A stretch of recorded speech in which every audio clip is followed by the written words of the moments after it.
Oh, hello. Different. No mai, haere mai, and welcome to our community webinar on Hamilton's response to the government direction for growth. Plan Change 12, which is set to enable more housing density and choice, is now open for submissions, and you can have your say on what is being proposed until Friday, the 30th of September. My name is Craig McKibben, and I'm your host for today's webinar. The purpose of the webinar is to provide you with an overview of what is being proposed and how you can have your say. You will be able to ask questions during the webinar, and shortly I'll explain how. Those questions will be addressed at the end of the presentation. The webinar and Q&A session is being recorded, and after today's presentation, we will post a link to it on the Plan Change 12 webpage. As an attendee, we have none of your personal details, so there's no privacy risk to you by having this session recorded. Today we have three members of the City Planning Unit presenting to you. Mark Davey, the unit manager, will be joined by our team leaders, Paul Bowman and Jamie Searle. Mark and Paul will give you an overview of what is being proposed in terms of changes to the Hamilton District Plan, which is our rulebook for development across the city. Jamie will discuss what is being proposed in terms of measures to protect both heritage and natural features that are important to Hamilton Kirikiriroa. Following this, I will explain how you can find more information and make a submission on the plan change. At the end of today's presentation, we'll be handing over to you, our community, to ask any questions that you have. If you're viewing the webinar via Facebook or YouTube, please post any questions that you have in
First up, why are we doing this? So, central government direction has come through, firstly in the form of urban development, National Policy Statement on Urban Development in July 2020, and then followed by the Enabling Housing Act, which was gazetted into law just before Christmas. So these two documents require Tier 1 growth councils, such as Hamilton, to basically enable more intensification across their existing urban environments. And what I mean by that is that basically enabling higher density forms of development, so allowing people to redevelop their sites, allowing people to subdivide their sites, and basically providing for more housing. There are a few other kind of aspects to it. And we'll touch on those as we move through. Some of them are about the need to remove on-site car parking requirements. So that sees the fact that there's no longer a need for developers to provide on-site car parking. And a few other things like requiring intensification around centres and particularly around our CBD. And we'll get into that a little bit as we go. But for now, I'll hand over to Paul Bowman. And he can start to talk you through some of the specifics of what Hamilton's doing in response to some of these directives. Yeah, thanks, Mark. And just going into picking up on the main changes as a result of Plan Change 12, which is really around intensification in the city, and we do that already to a large part in the central city right now. Our central city zone, or what we call the central business district, is quite expansive already. And as we have now, there'll be unlimited height in the central city zone. This plan change 12 makes sure the height limits are effectively removed across all the three city living zones, and that's the downtown precinct, which is right in the middle, where the council building and garden places, right out to the central city living precinct that takes up to Mill Street, and then what we call the Ferrybank precinct, which includes areas like the library, Arts Post building, down to Anzac Parade in the south. So those height limits are proposed to be removed. The other big change is providing at least 6 stories within 800 meters of the central city. And those would be the big buildings. They will need consent as a restricted discretionary activity, as we call it. And within those 800 meters, that will take in parts of the city, such as Hamilton East and Frankton and Fitiora to the north. And that's really mandated by central government in terms of the policy 3 of the MPS UD. So that's our response to that specific requirement. And then really that will affect many people in the city itself, is the general residential zone. And that really covers approximately 70% of the city's current zoning for general residential. And through the MPS and the Housing Amendment Bill, you would have seen much of the conversation around up to 3 stories and 3 on a site. So we'll just get into that a bit later in the presentation, but that's a big change from what's currently in place in the city's general residential zone, where you can do generally up to 2 stories now. Many apartments are not permitted activities, and duplexes right now still require a consent. So going up to 3 and 3 without necessarily requiring a consent is quite a significant change that the government have put on many tier 1 councils. I'll go to the next slide, please. Thank you. In terms of the response around areas outside of the city and those not within our general residential areas, so really these are around our centres in the city, suburban centres primarily is our response here. The likes of Chartwell, Thomas Road shops, 5 Crossroads, all those in that slide really, Hamilton East, Frankton. These are what we currently have in place as suburban centres in our current plan. So the MPSUD requires us to look at intensification around those centres within a 400-metre walkable catchment. And it looks for councils to go above and beyond what we term the 3x3. So that's the stuff in between, not quite general residential, but certainly not high density, as we've seen around the city, but nevertheless a big change in terms of between 3 to 5 stories, that second bullet point. Now we're requiring an infrastructure capacity assessment because that is a big dial shift from what you currently see around those centres, which is in large parts just our general residential zone that we see now. So going from 3 to 5, we'll need a higher level of scrutiny around the infrastructure capacity assessment. You can still do around those centres up to 3. And up to 3 stories high. So up to 3 on a site, up to 3 stories high, but we are looking at imposing a density restriction in those locations. So that gives council some level of certainty, at least in those centre areas around what could potentially occur there. And that's a departure from what the housing bill requires us to do. Next slide, please. In terms of the rest of the city, so this is our general residential zone, we're still requiring, as part of the plan change 12 response, a density requirement similar to what we have in place right now for duplexes, and that's a 200 meter square density requirement per home. And we are looking to also implement further controls around landscaping and stormwater management and site permeability. And as my colleague will explain later in the presentation, requirements around additional tree planting. And again, this is a change and a departure from what's been prescribed through the MDRS, that medium density residential standard provision under the housing bill. So this is Hamilton's response to that bill, which does go a bit further around requiring additional controls and those density requirements now for duplexes in the city. So above 3 stories, and also if you fail a standard like the 200 or what we call breach a standard, then that will also trigger the need for a resource consent.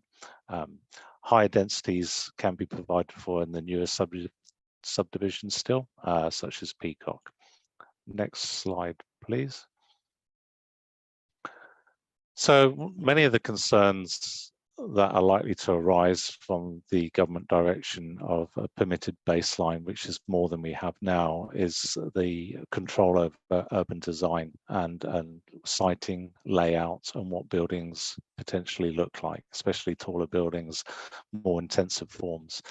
Now, the reality is under the 3x3, the requirements that we've put in place are those that we can around largely site permeability and infrastructure requirements. So it does mean council's ability to look at design matters for those 3x3 types of developments are somewhat limited now. So whereas right now duplexes do have a level of scrutiny and design assessment in the plan under the current operative provisions, under the new plan change 12 in response to the government legislation, really our ability to look at urban design matters is restricted to the bigger stuff around 4 stories and more. And so that really does put a lot of onus on developers to design those 3x3s in a way that is appropriate to the site, and the look and feel of the city at that sort of mid-level will likely change in terms of what you currently see now. We still have an urban design panel which provides advice and direction on design, and much like they do now, that's a voluntary service. There's nothing to stop developers doing 3x3 still going through a design panel. But as I said, really the matters by which council, through the plan change and its district plan, are largely limited to 4+ stories in matters of design. Next slide, please. I think I pass over to my colleague, Mr. Jamie Sell. Thanks, Paul. So another component to the work we're doing here is around protecting heritage and natural environment, and a lot of the identification work of these areas has come through an associated plan change 9, but how it relates, how these qualifying matters relate to 12, I'll touch on in a bit more detail. So qualifying matters, I guess, is a term, and it's outlined in the legislation around those matters that you can consider when looking to potentially moderate the prescribed MDRS rules around medium density.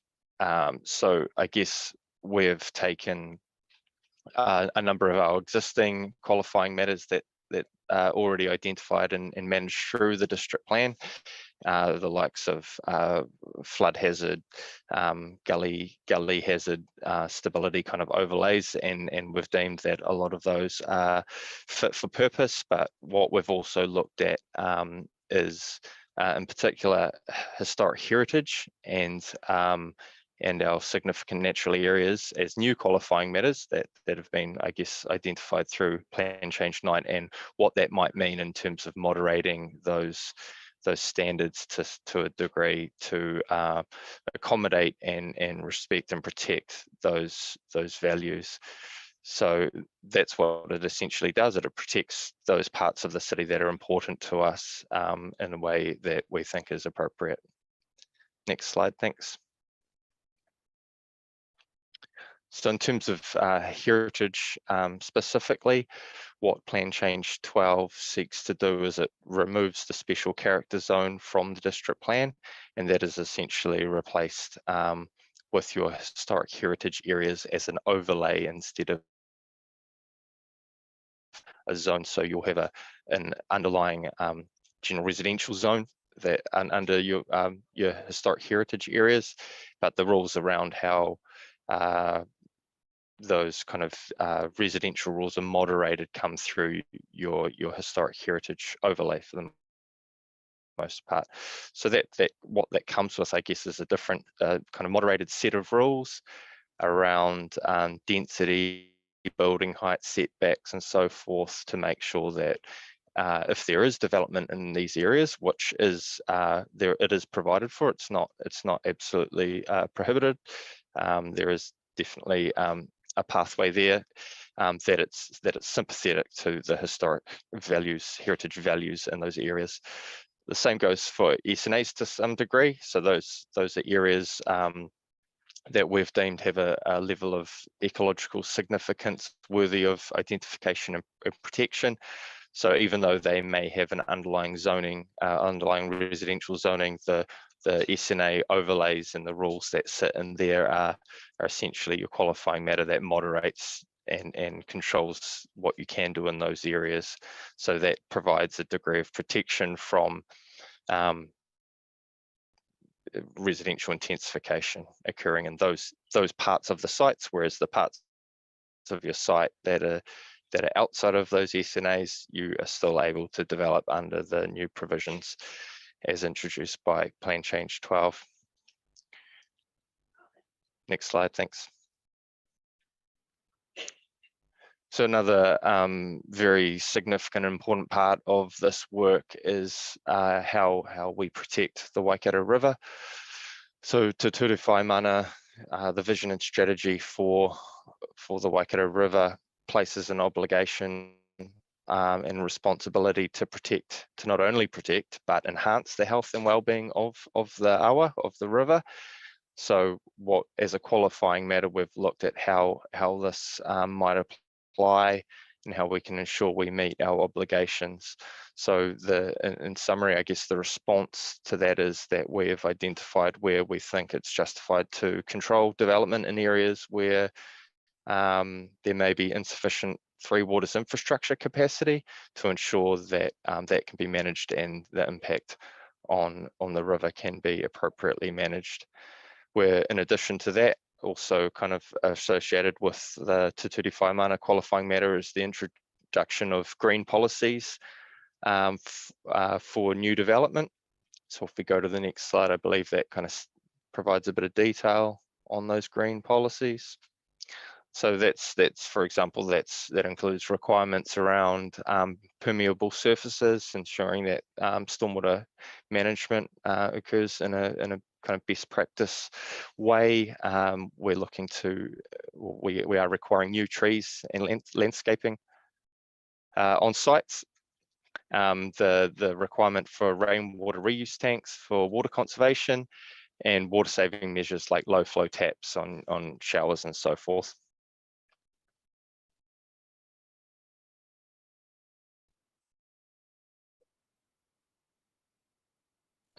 And I'll pass it back. Thanks, Paul.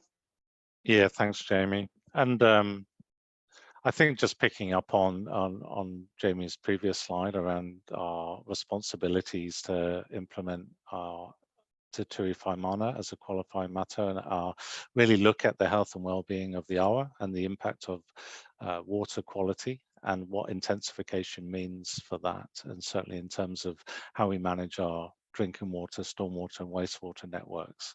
So I think effectively the team have really had concerns about the level of intensification to be enabled through our response to the Plan Change 12, and responded by having a proportionate response to an infrastructure capacity assessment that looks at the intensification that could occur in these areas through the legislation and Plan Change 12, and how we have regard to the impacts on the Three Waters network. And it's quite an important part of Plan Change 12 and our response in terms of looking at the vast amounts of intensification that could potentially occur throughout the general residential zone and around those centres. So the Three Waters infrastructure map, that red area highlighted, is a large extent of the city that would be required to have an infrastructure capacity assessment when it requires a resource consent. And that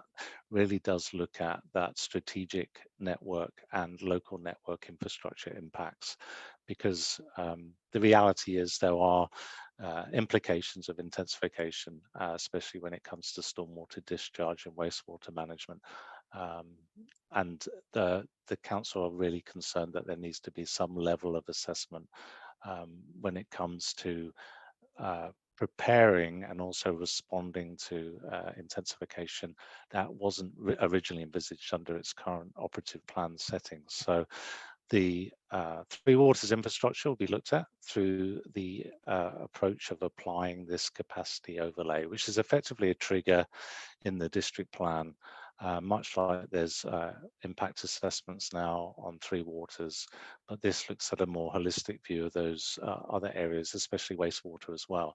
So council would be requiring an additional level of assessment for the bigger stuff in terms of infill and intensification.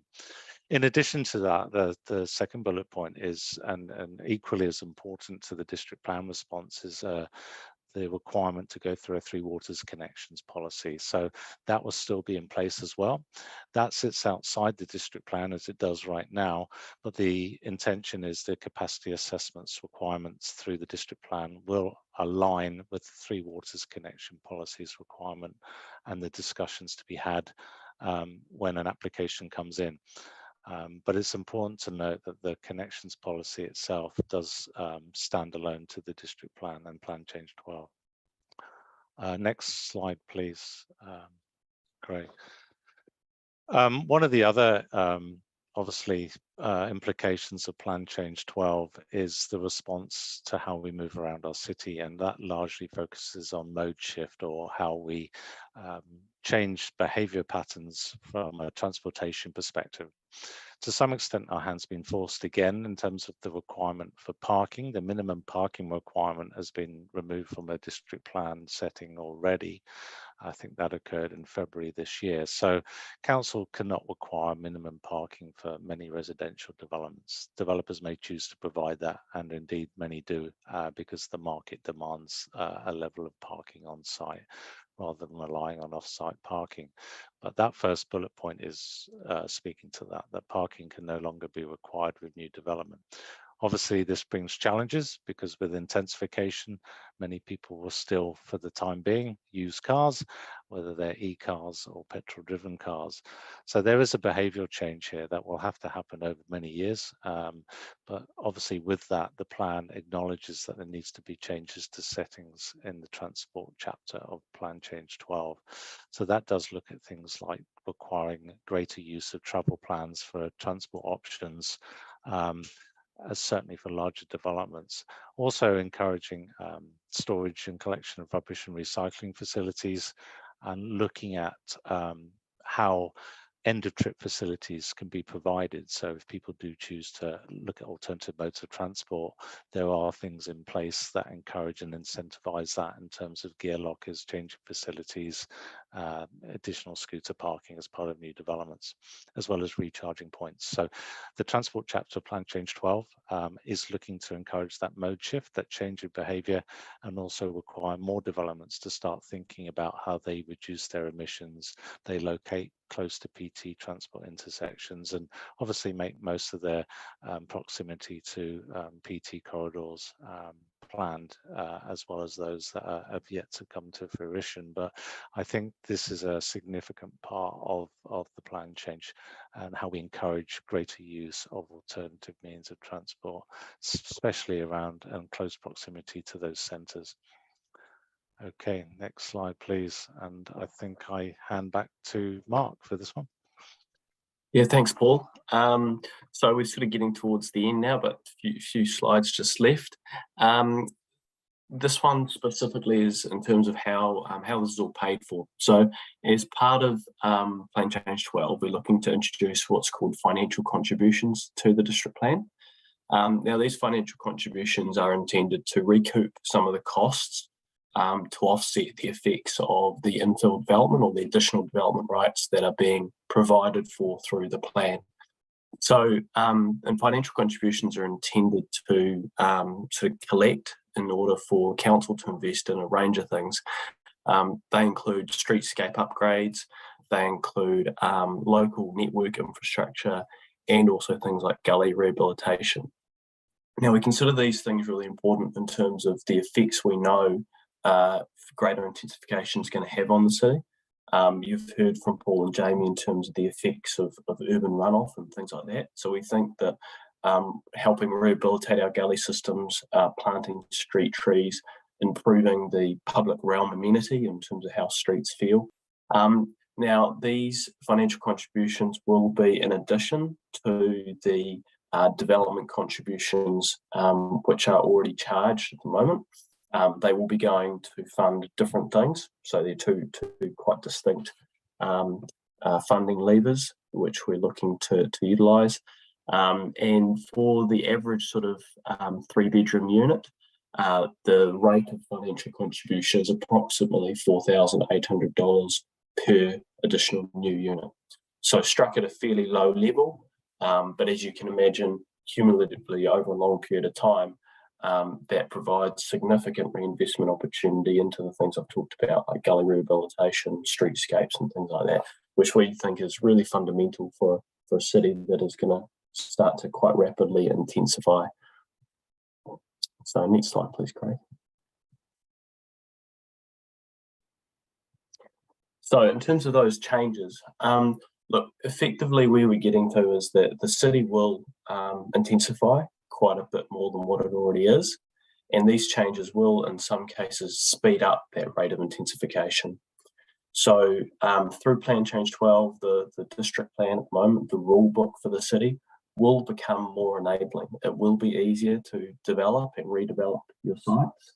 And that will lead to more intensification occurring possibly around you, and different types of intensification than possibly what you've seen in the past. So up until this time, we've generally had duplex intensification happening across most of the general residential zones in the city, where you get two sort of units attached to one another.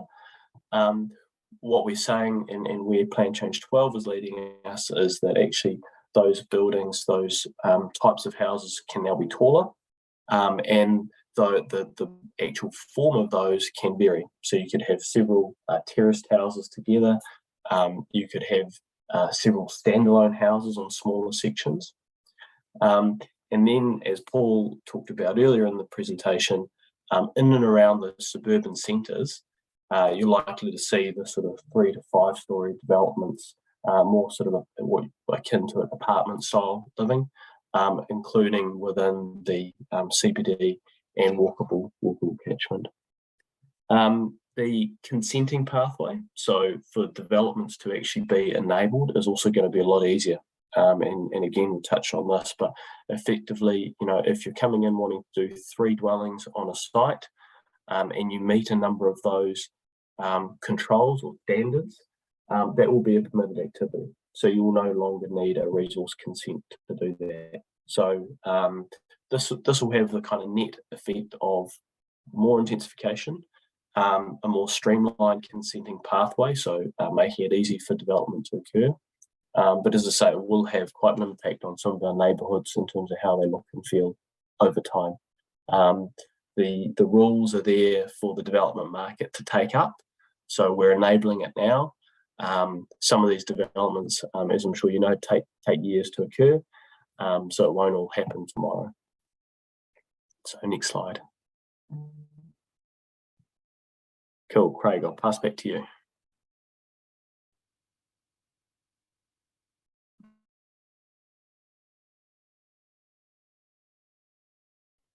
Yeah, thanks, Mark. Appreciate that. Look, so just a couple of more slides to go, folks, and just what I want to touch on here is how you can find out more information about Plan Change 12. So obviously we have a dedicated web page on the council website where you can find out a lot more information than what we presented today. You can certainly dive into the detail there. What we've also done is created an online map system for you to be able to use, and I'm just going to bring this across onto my screen now, and share that with you, just as an example of how to look up your address on here. So the idea of this GIS viewer is that as a property owner, you can type your address in and go in and have a look at how you're potentially affected by this plan change. So what you would do is just come up in here and type in your address. I'll do that now. And we'll start coming up with the options there. So if I click on the address that I'm interested in,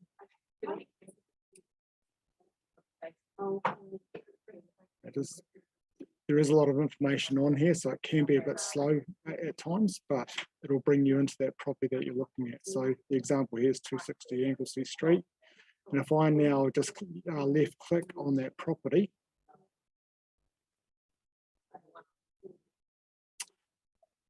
some information relating to the plan change will then come up. So it tells you the address of the property, what the current zoning is, and what the proposed zoning is.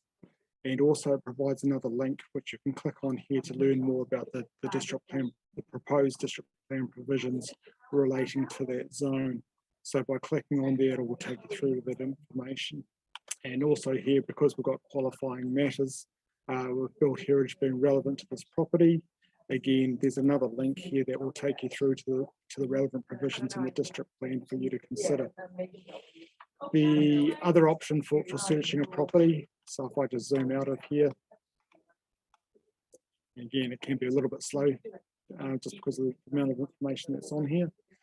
But if I wanted to zoom in on a particular area, this is another way. So if I know where my property is, I can just zoom in with the mouse.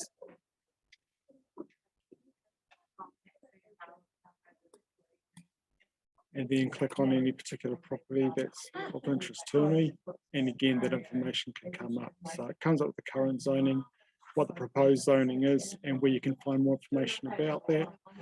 In this particular example, you've also got the infrastructure capacity overlay, which we discussed earlier on. So again, you can go in there and it will bring up more information.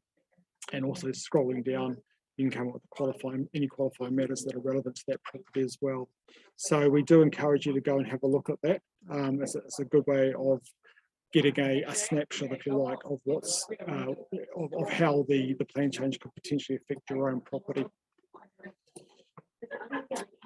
And of course, there is this information is also available from our council offices and at the libraries if you wish to be looking at things in a hard copy. We certainly have that option available to you as well.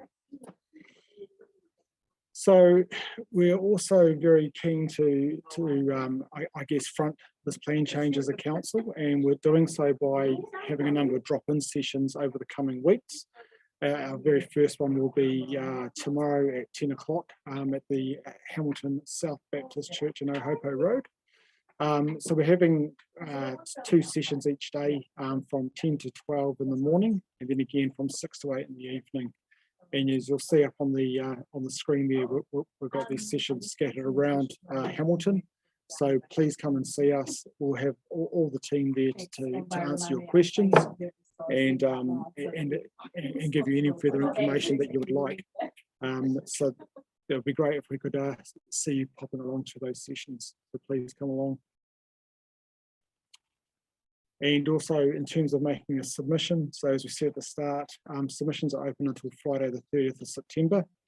And more information about how to make a submission is on the web page there, and we've got the link on the page showing for you. Now, we do appreciate that preparing submissions can be quite complex, and for some people this is something that they may not have done before. So there is a free friend of the submitter service. This is independent of council. And we have some planning professionals at Connect Environmental who are there to provide any assistance that you need in terms of how you go about preparing a submission. So it's best to probably drop them an email, or you can also call them to arrange a time to discuss anything you wish to raise in terms of the actual process of preparing a submission and how best to do so. So that brings us to an end of the presentation, if you like. So I'd just like to take this chance to thank Mark, Paul and Jamie for their inputs as well, and giving an overview of the plan change. But it's now, this is the opportunity for the community to ask any questions that they have. And I see these are coming through already. So let's crack into answering some of those questions for you.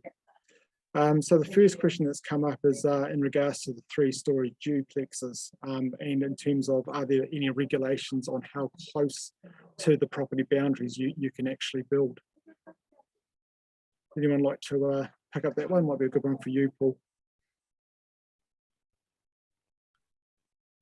Yeah, thanks, Craig. I mean, the MDRS is quite prescriptive in terms of what it requires councils to put in its plans. So there is a change to the regulations around height to boundary requirements. So currently it's you take a point from 3 meters on the boundary in a 45-degree height control plane. So that goes up to 4 meters, and then you take a 60-degree height control plane in from the boundary. So the upshot is it's a lot more generous in terms of what can be built on the boundary. There's a larger building envelope under the MDRS standards, and the MDRS standards are set out on our website. You know, they're quite prescriptive and they get put into the plan. I think what I would say is that some of the things we are adding or retaining around site permeability will be part of Plan Change 12, and landscaping and tree cover. That's part of those green policies we referred to earlier. Well, thank you. Next question here is, if you have a shared driveway with a neighbour, do they require your approval to be able to develop a 3x3 on their site?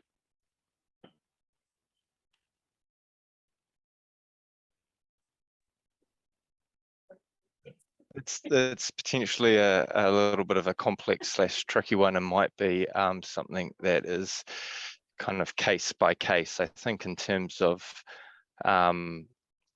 how you can use that driveway, it will potentially come down to the legal contract or mechanism that you have in terms of how that driveway gets used. There will be a maximum number of units that can use certain access ways, and that would be something that would be considered through consenting.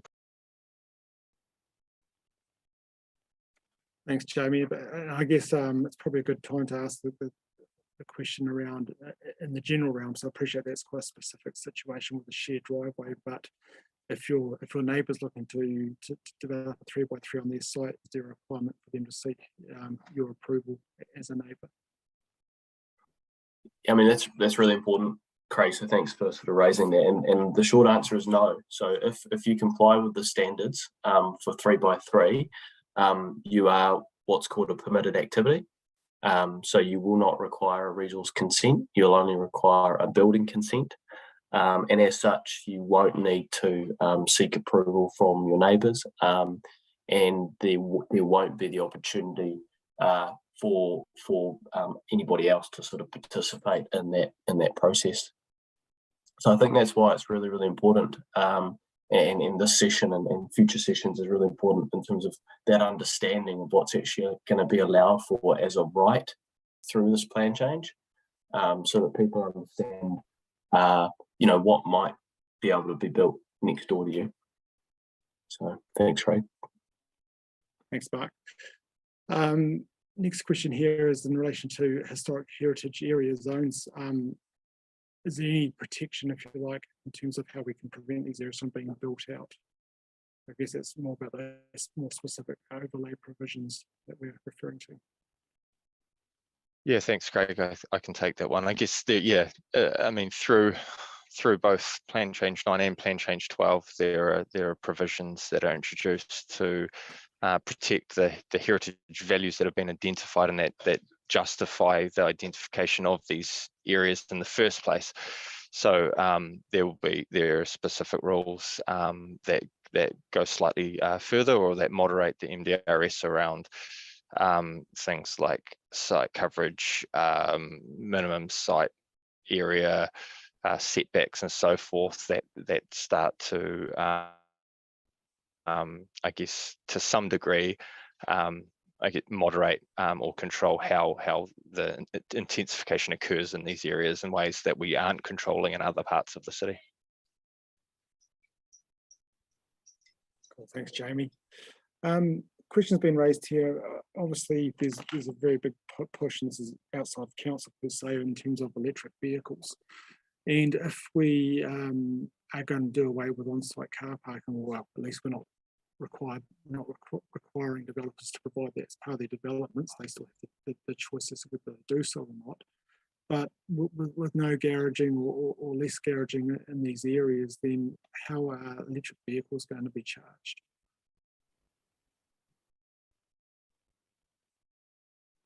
Yeah, I mean, I'm happy to have a go at that one. I mean, I think that the reality is e-cars are something that's going to come over time. They're quite expensive right now, is my understanding. But in terms of how they'll be charged, I mean, there are off-site charging locations around the city already. They don't have to be on your home. I appreciate that's unrealistic. Once more people own e-cars, they can't all queue up at Countdown to use the charging point. But look, the reality is the market are still providing garaging and parking spaces at this point in time.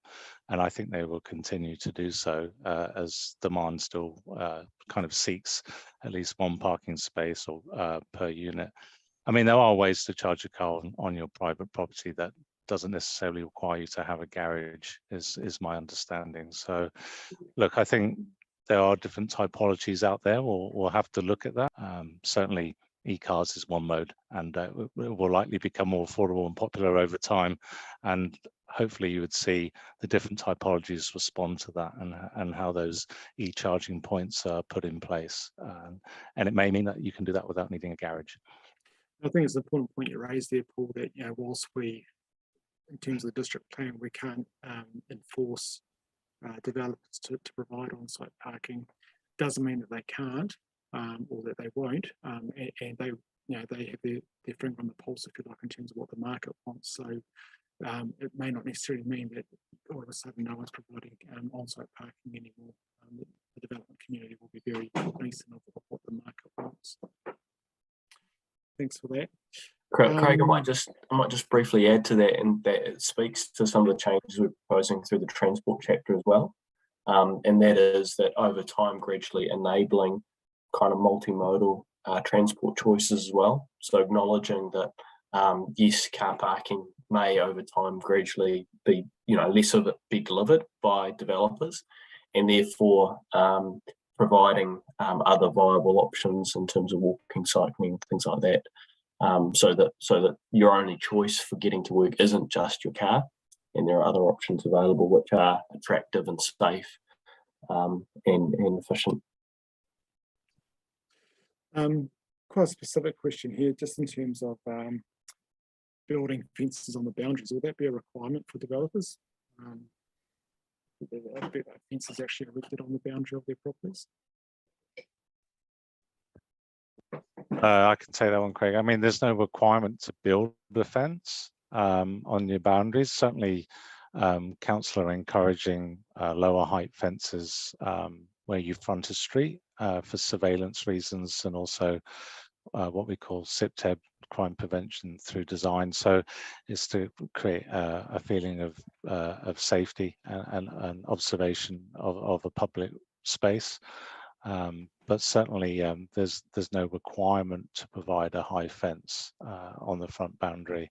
Some of the challenges are the heights of those fences, and they exist now in terms of what the market or developer would choose around their developments. And certainly, the high 2-meter fences can be problematic in streets where you're trying to encourage a more open feel and surveillance. And if more people are parking cars on streets, then less high fences tends to be a safer way to go. So there's, as I said, more surveillance, but no requirement to provide a high fence on the street frontage. Thanks, Paul. And just in terms of if the 3x3 is going to be enabled as a permitted activity, has there been any consideration given to, if you like, the permitted baseline, which I appreciate is a planning term, but what capacity will we have as a city to accommodate all these permitted activities in terms of our Three Waters infrastructure if we were to develop in accordance with those provisions? Well, I think that sort of, and Paul jump in here, but I mean, that really strikes at the heart of maintaining the health and well-being of the river. So if I just come back to that for a second, the river we rely on for our water, for all our potable water, all our drinking water, and we also discharge our stormwater and wastewater to the river as well after obviously being treated and things like that. So actually we need to be really, really conscious of those environmental bottom lines and the life-sustaining capacity that our environment has to support growth. So that has led us to the Hamilton approach, which we're taking, which is about starting to incrementally introduce some additional things like rainwater tanks and tree cover and things like that to try and minimise or reduce our environmental footprint. And it's also about encouraging growth and development to happen primarily in that stage 1 area, where we're going to be a lot more enabling and a lot more, shall I say, permissive in terms of development occurring, so that we can invest in infrastructure in order to support that growth and development. Because we take the view that effectively enabling high levels of development everywhere across the city isn't sustainable, both from an infrastructure point of view and also from an environmental point of view. Thanks, Mark. Just in terms of with intensification, it's likely going to be a lot more, I guess, impact on our road reserves and ability to park. So what controls is council looking to provide in that space in terms of parking and safety on our roads when, you know, if we've got less room, if you like, within our road reserves for parking, and the impact that has in terms of people parking on footpaths and things like that. Is there any controls that we're proposing in that space?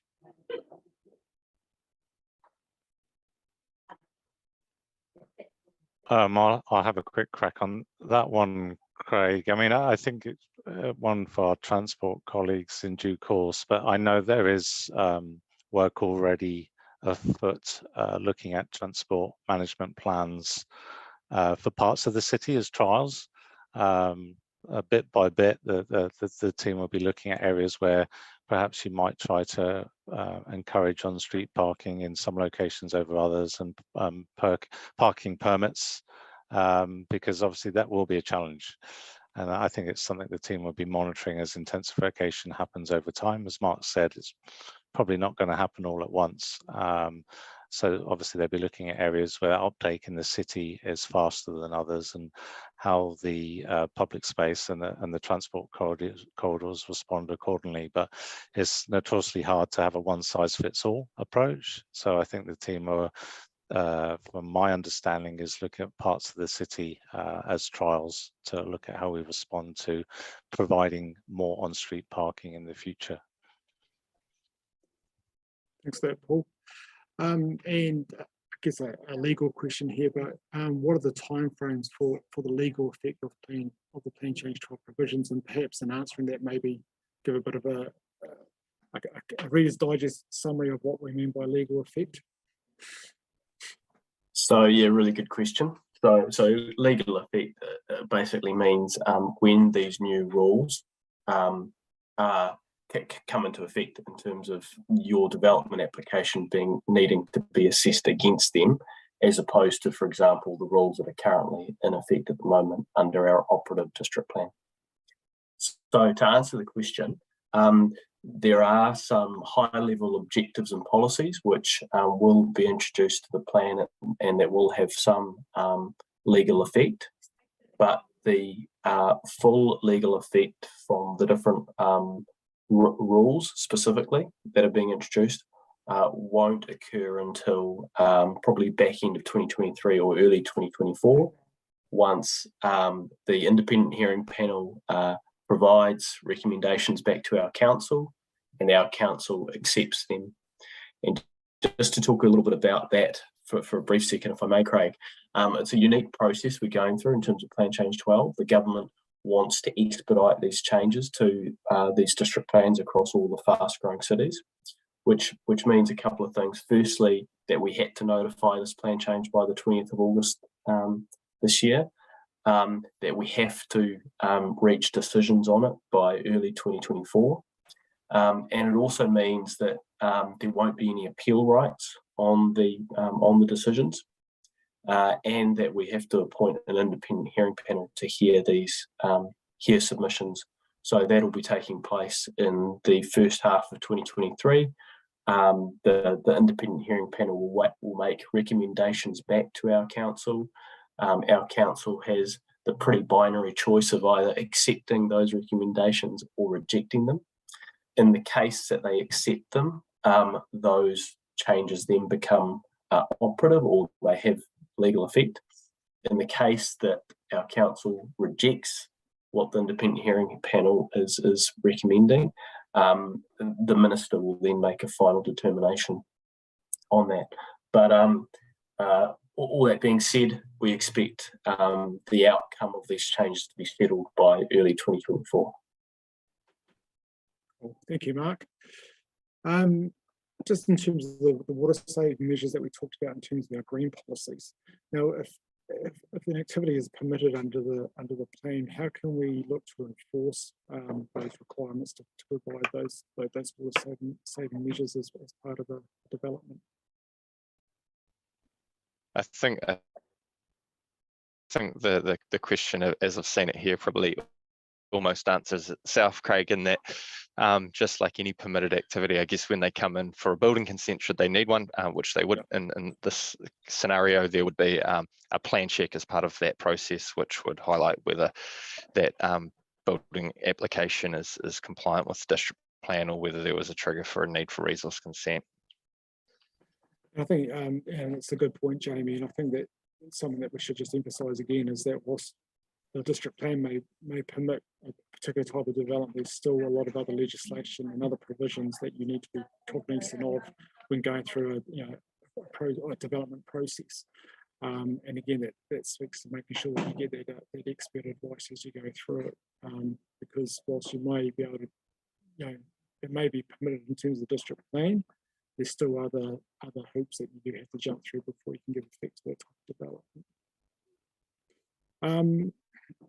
Just a query here, and I think it'd be good to just provide a bit more clarification around it in terms of adjacent property rights. So if someone is looking to develop a development, whether it's a 3x3 as a permitted activity, or whether it's something bigger as a restricted discretionary, what are the rights of those adjacent property owners in terms of submitting on it, or requirements around seeking out people party approval?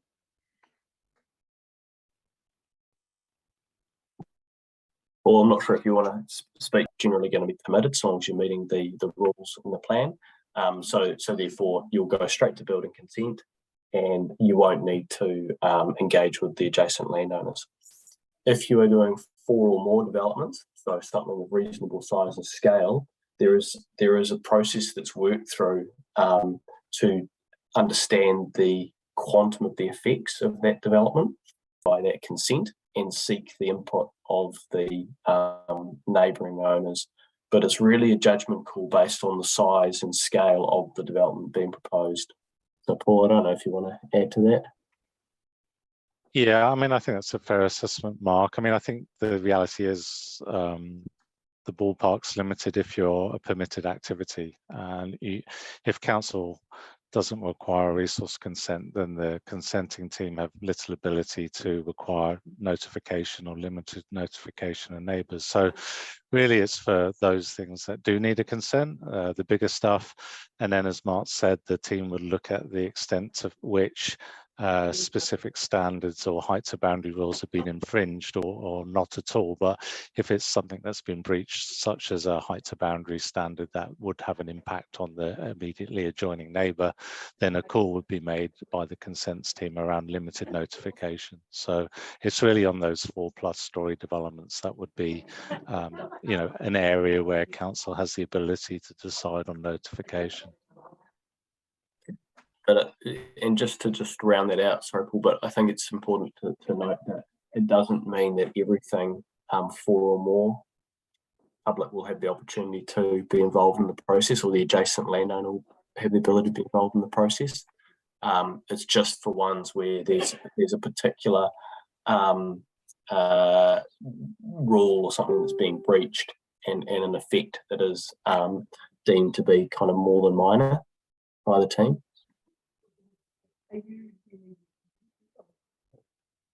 Thanks, Paul and Mark, for that.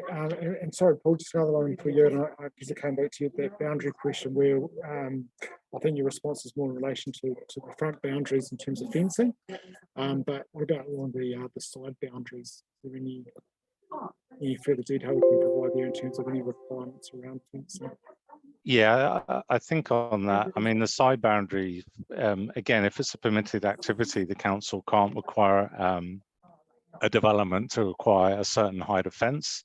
You'd hope that the developer would look at that themselves as part of a permitted activity. I'll be honest, I'd have to check the MDRS rules specifically whether there is a fence requirement as part of that permitted baseline. I don't believe there is. I think the requirement's largely around height to boundary ratios. I don't think it specifically requires a fence height on the side boundaries. Certainly when it comes to a resource consent process, though, as a restricted discretionary activity, then that's something the team here would look at in terms of fence height for those side and rear boundaries, but not as a permitted baseline activity. I don't think, and I would have to check, Craig, to be honest, around whether that MDRS package of standards the government have given Tier 1 councils includes a minimum height fence for side boundaries. Thanks, Paul. Look, I believe you're right there, Paul. Just to add to that, Craig, I think it probably comes back to your Fencing Act, really, and that piece of legislation in terms of what, you know, a neighbouring property's responsibilities are in terms of erecting or the construction of a fence. Yeah, thanks, Jamie. I was just going to point out that we are developing some FAQs in terms of frequently asked questions that are coming through. So we'll add that one around fencing to that and put that up on the web page in the coming days as well. So it's a good question to have asked. Bit of a technical question here, but obviously this is being streamed through Facebook and YouTube, and a number of people are posting comments onto Facebook. So people just seeking clarification around whether those views will be taken into consideration or whether people need to make a formal submission to be heard. In terms of the feedback that's been provided today, Craig, I presume that's the question. Yeah, and I think you will see there will be throughout the Facebook post there will be people commenting on the plan change. Yeah, I mean, look, comments and things like that are really, really welcome. But ultimately, we're now in a formal RMA process. So for those comments and feedback to be taken account of by the independent hearing panel, you need to please submit a formal application. You can do that online. You can do that in writing, and you have to do that, as we've said, by the 30th of September. So yes, please, if you're interested and want to have your say, please make a submission. Thank you, Mark. And another question here around what is meant by high-level objectives and policies, and will we be notified when they come into effect?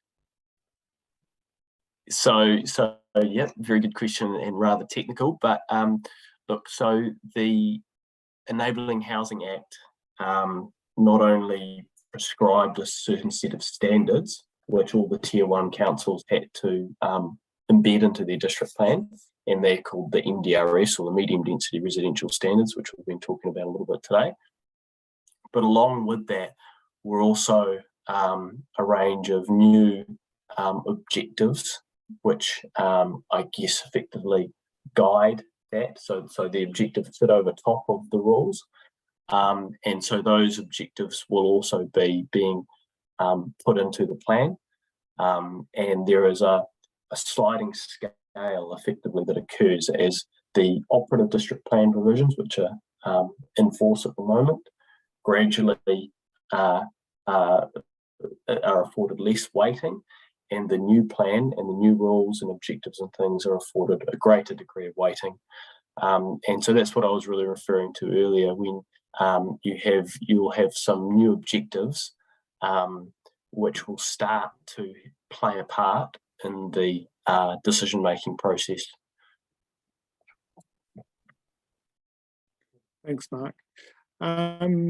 In terms of, obviously, there's a number of cross leases on properties around the city. What sort of impact will this plan change have on existing cross leases?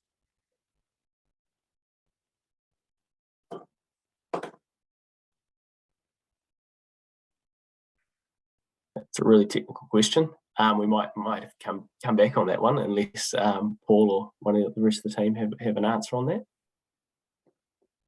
Yeah, I think these tend to be very site-specific questions, so I'd be hesitant to give a blanket one-size-fits-all, Craig.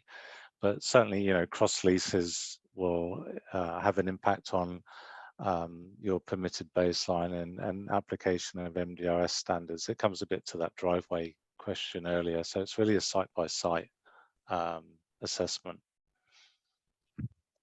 I guess it's similar to covenants as well, in terms of any restrictive covenants on your properties that are held in your certificate of title. Those sorts of things, they are still legitimate and still need to be considered. Yeah, I think to develop. I think that's true. I mean, the MDRS doesn't override existing restricted covenants in place, and those covenants tend to be a civil law issue. They're not enforced through council or the RMA process. So they will still be there, and obviously, you know, any homeowner would have to look to what's currently in place if their property is subject to a covenant. Look, I think it'd be fair to say, in particular, the 3x3 rule has come as a bit of a shock for a lot of people in the community. Dare I say, it's probably come as a bit of a shock also for the planning team at Hamilton City Council. So just in terms of how we've arrived at this, I think someone just about to give a bit of a quick overview in terms of how this legislation's come about from central government, and it's our duty as a council to enable that. Yeah, no, that's a really interesting question and really good one. So if we just cast our minds back to middle of 2020, so and the new national policy statement was introduced in the national policies, but it was primarily focusing or directing councils to focus greater intensification in certain locations. So, for example, around Central City. Then fast forward to middle of mid last year rather, and this growing issue in terms of housing affordability and housing supply. And so through a bipartisan agreement between Labor and National, this new bill, the Enabling Housing Supply Bill, was introduced to the House, and that was about October last year. And local authorities, ourselves, were not aware of that prior to it being introduced. So we had no prior sort of consultation. We had been working on implementing the directives under the National Policy Statement on Urban Development, which was about focusing intensification in certain specific areas. Fundamental difference between those two directives was that the Enabling Housing Act introduced the requirement or directive to enable greater density everywhere, not just around certain centres or around the central city. So that legislation ultimately was gazetted, as said, in December last year. So we've had roughly 6 months to contend with what it was asking us to do, directing us to do, and make those changes to the district plan, which we've done, and which we're now putting out there for public consultation. And so the Enabling Housing Act sped up the pace at which we had to implement those changes, and also obviously came in with those very prescriptive 3x3 rules across all residential zones. And I think that's a really important point. It's across all residential zones. It's not just in a particular area. And that's why I suppose forums like today are really important to I guess broaden that awareness of the implications of this in terms of how urban environment's likely to change. So hopefully that covers it. areas across the city be considered SNAs, and what protection does this provide to those gullies, but also does it have any impact on the ability to develop adjoining properties? Thanks, Craig. I can answer that. I didn't quite catch the end, but I might be able to read it from the questions here. I guess it's about the protection of significant natural areas themselves, but also what does it create any restrictions on development adjacent to it? Right. Okay. So yes, I guess to answer the first part of that question, if there's a SNA identified on part of your site, then essentially there are pretty strict controls around what you can do in that area, particularly around new buildings or any kind of residential activity. So we wouldn't anticipate that occurring within the SNA itself. There is one provision around controls around the vegetation canopy reduction or vegetation trimming and pruning around the canopy that might extend outside of that defined SNA onto other parts of the site, but that doesn't mean that can't occur. It just has some controls to make sure that when you do that trimming and pruning or works within the drip line, say earthworks maybe that might require some roots to be severed, there's some controls around the kind of thresholds around boundary interface. There are some controls, but for the most part the rest of the site isn't impacted by the SNA, and you can develop that along in line with the other provisions in terms of that zoning that it would apply. Thanks for that, Jamie. Just in terms of I guess future population projections that we have for the city and the amount of development that's being proposed under this plan change, do we feel like we already have enough intensification occurring to accommodate that population growth, or do you see this as being necessary to supporting future growth? Yeah, again, it's a really good question and sort of strikes at the heart of some of the macro issues that the Enabling Housing Act was trying to resolve, right? So the Enabling Housing Act looked at one sort of single solution, which was zoning, right, to try and enable the supply of more housing and to help with the housing affordability issue. I think we all know zoning isn't the be-all to end-all. It's one lever available to try and help supply housing, but ultimately council doesn't build houses. It just enables things to happen through zoning, through providing infrastructure and the like. Hamilton City Council has had a really strong track record of intensification over well over a decade. We've talked a little bit about the duplex policy. That's been in existence since about 2012. And over that period of time, it's helped us achieve about a 54% on average intensification rate across the city. So that means 54%, or over half of all new development has been happening within brownfield, within existing suburban environments, as opposed to into new greenfield paddocks, in effect, right? And so because of that policy, the city has had a huge amount of zone-enabled capacity in our existing suburban environments, as well as the greenfield areas which we're opening up. So, for example, Peacock, capacity for 7,500 homes, Rotakari, which is similar as well, which we're in the process of opening up, as well as areas like Rotatuna, which has got capacity for about another 2,500 homes or so. So, yes, to answer the question, the Enabling Housing Act will inevitably provide more zone-enabled capacity for the city. Do we need it? Our current reporting, which we do, suggests we have sufficient supply at the moment of zone-enabled land, but that wasn't necessarily the kind of overarching objective of what the government was trying to achieve. They were trying to achieve a bit of a shock in terms of how much supply of zone-enabled or zoned land there was to help remedy the housing crisis.